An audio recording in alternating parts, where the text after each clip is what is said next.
İndi bize sushi gönderdiler.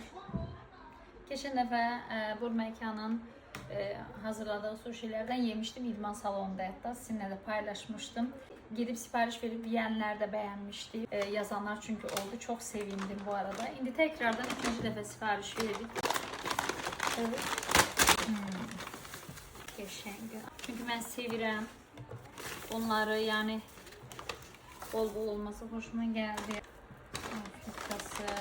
Salfetkası. Ne geçendi? Ay anne bakın. Çubuqları. Maşallah. Açaq sizinle baxaq.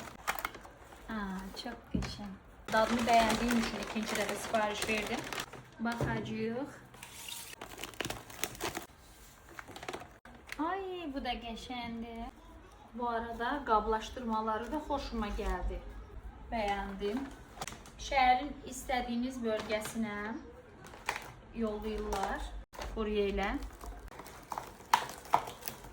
Oxşadı, keksə oxşadı. Bundan heç yeməmişəm. İlk dəfə dadına baxacağım. Gecəndi, o nə gecəndi? Bunu bu Samira. Ay Allah, bu nədir?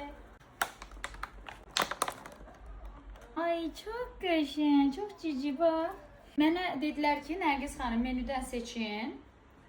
Mən özüm ustaya dedim ki, siz hansını daha da uygun görürsünüzsə onu yollayın dadlarını. Çünki mən yeni dadlar yoxlamağı sevirəm. Yoxlayacağım dedim, ona görə qərarımı bildirəcəm. İçecək də yollaydım. Belə edeyim. İçecək Samira ilə pazar günü çılgınlığı yapacağız. Sabahdan saat indi 5'e işləyib. Gün ortadan sonrasına qədər işləmişəm. İndi balamla qarşılıqlı sushi parti yapmaya artıq məncə hak edirik.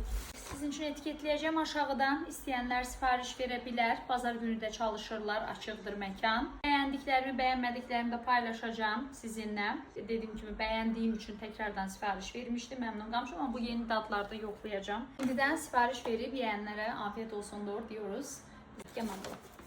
Bu da bizim çılğın mənzərə. Maşallah, maşallah.